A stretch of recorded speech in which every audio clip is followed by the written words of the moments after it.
서울 G20 정상회의를 성공적으로 이끈 G20 준비위원회가 공식 해단식을 갖고 지난 1년 동안의 활동을 마무리했습니다. 지난해 11월 삼청동 금융연수원에서 현판식을 갖고 출범한 G20 준비위는 그동안 의사 결정과 의전 등 서울 G20 정상회의 관련 모든 행사 준비를 총괄 지휘해왔습니다. 401 G20 준비위원장은 국민적 성원과 함께 준비위 구성원 모두의 꼼꼼한 자세가 성공적 개최를 이끌어냈다며 준비위 관계자들을 격려했습니다. 이번에는 내용 면에서나 이런 행사 지원 면에서 지금까지 큰 조그만 문제가 있었는 게 거의 없습니다. 그거는 현장을 중시하는 이 준비 자세. 의전 등 민감한 행사 준비를 도맡아온 준비 행사기획단 측도 서울 정상회의가 무사히 치러져 만족스럽다는 반응입니다. 행사기획단은 정상회의 한 달 전부터 코엑스에 별도의 캠프를 차린 채 24시간 비상체제로 운영하며 정상회의와 관련된 각종 행사를 준비해왔습니다. 행사 기획은 잘하면 본전입니다. 그러니까 큰 흠이 없이 또는 작은 흠도 없이 무사히 진행됐다. 그것이 저로서는 더할 수 없는 행복입니다. 아주 대만족하고 있습니다. 이번에 처음으로 개최된 서울 G20 비즈니스 서밋 준비위원회 측도 행사를 무사히 치러내 자부심을 느낀다고 밝혔습니다. 서울 비즈니스 서밋에는 글로벌 기업 CEO 120명이 참석해 자유무역의 확대를 위한 구체적인 방안 등 모두 66가지 권고안을 정상회의에 전달했습니다. 이런 장을 처음으로 만들었다는 데서 의미가 있고 결국 세계 경제 위기 극복에 하나의 새로운 틀을 만드는 시발점을 저희가 해내지 않았느냐 이런 보람을 느끼고요. 특히 1년 동안의 업무 활동을 마감한 G20 준비 구성원들은 성공적 개최를 이뤄낸 만큼 보람도 많았다고 밝혔습니다. 행사 준비 기간 말을 아꼈던 401 위원장도 이날만큼은 큰 자부심을 갖게 됐다며 솔직한 소회를 밝혔습니다. 그야말로 지금 성공적으로 끝났기 때문에 난 정말 이 자체로 아주 큰 자부심을 갖고 국가를 위해서 내 나름대로 열심히 했기 때문에 자긍심을 갖고 있습니다. 또 국내외 4천여 명의 기자들을 상대하며 서울 G20의 소식을 전 세계에 알리는 데 기여한 준비 홍보 관계자들은 시원섭섭하다며 지난 서울 행사를 돌아봤습니다. 저희들은 이제 기자님들을 돕는 일이었는데 국내외 기자님들 모두 만족해하시고. 제가 며칠 동안 귀에 벨소리가 24시간 울렸거든요. 근데 오늘 되니까 안 울리니까 좀 서운하네요. 공식 해단식을 가진 G20 준비위는 소속 부처 복귀 등으로 인원을 반으로 줄인 뒤 내년 2월까지 서울 G20 정상회의와 관련한 백서 편찬 등의 후속 작업을 계속할 예정입니다. 비즈니스엔 박서연입니다. 서울 G20의 성공에는 정부의 완벽한 행사 준비 외에도 자원봉사자의 역할이 컸습니다.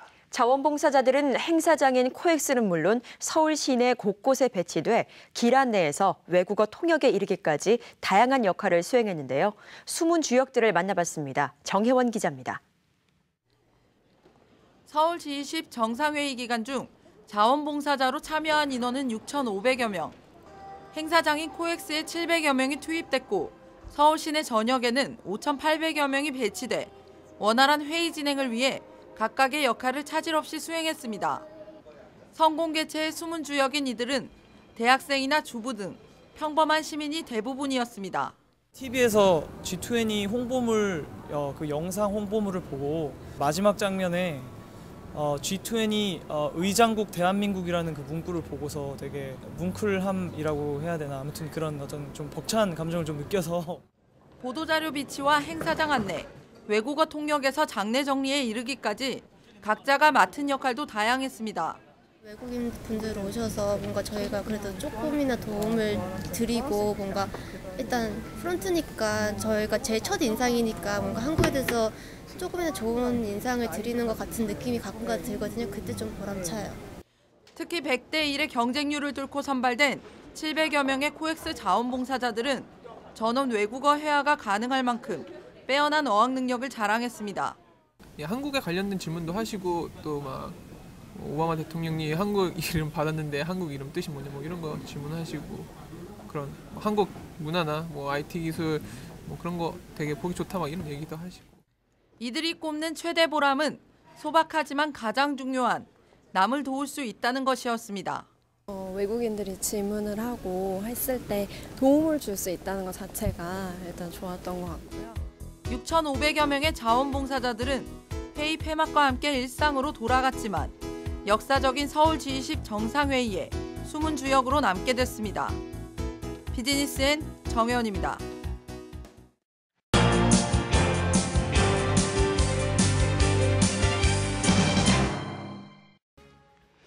각국 정상들은 세계 경제 위기를 극복하고 지속 가능한 균형 성장을 달성하기 위한 행동 계획에 합의했습니다. 최대 쟁점이던 환율 갈등과 무역 불균형 문제는 큰 틀의 합의로 만족해야 했습니다. 민준현 기자입니다. 서울 G20 정상회의에 참석한 각국 정상들은 글로벌 경제 불균형 해소를 위한 예시적 가이드라인을 내년 상반기까지 마련하기로 했습니다. 가이드라인에는 경상수지를 포함해 재정, 통화, 금융, 구조개혁 등이 포함될 전망입니다.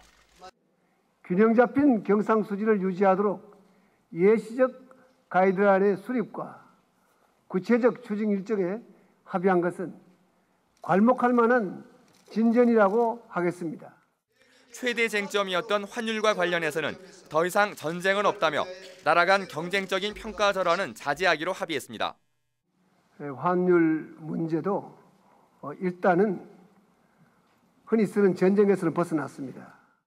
하지만 지난 경주 G20 회의 합의 내용을 그대로 재확인했을 뿐 갈등을 막기 위한 구체적인 기준은 여전히 마련이 안 돼 환율 갈등의 불씨는 그대로 남게 됐습니다. 코리아 이니셔티브의 핵심인 글로벌 금융안전망은 IMF의 예방대출제도 신설 등을 환영하면서 IMF와 지역 안전망과의 협력 증진 방안에 대해서도 협의를 계속해 나가기로 했습니다. IMF에서 돈을 빌린다고 하면은 그 나라는 정말 나라가 이제 위험하다. 이렇게 하기 때문에 빌리고 싶어도 못 빌립니다. 지금 IMF 돈은. 그렇게 됐기 때문에 우리는 안 되겠다는 생각이 있고. 또 각국 정상들은 서울 컨센서스로 명명된 개발 이슈의 경우 개도국 인프라 개발 등을 통해 앞으로 단연간 구체적인 조치에 중점을 두기로 합의했습니다. G20 정상들의 이번 합의는 당장 세계 경제에 영향을 미쳐 외환시장에서 원달러 환율이 크게 올랐습니다. 급격한 자본 유출입을 규제하기로 한 G20의 합의가 영향을 미친 것입니다.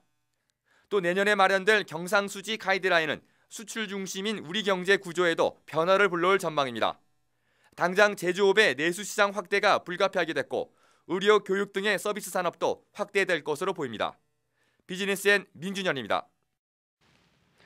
2010년 11월 11일 우리나라 서울은 세계 속에 빛났습니다. 서울 G20은 여러 가지 세세한 현안에 대한 합의를 이끌어냈습니다. 세계 언론들은 한국이 국제사회에서 성인식을 치렀다고 평가했습니다. 60년 전 전쟁의 폐허 속에서 하루하루 먹고 살기도 힘겨웠던 나라가 세계 경제의 현안을 논의하는 중심 무대를 제공하며 새 역사로 기록됐습니다. 더욱이 각국의 이해관계와 갈등을 조정 중재하는 코리아 리더십도 보여줬습니다. 서울 G20 정상회의의 성공은 우리나라와 국민 모두에게 새로운 자신감을 불러일으킨 것으로 평가될 것입니다.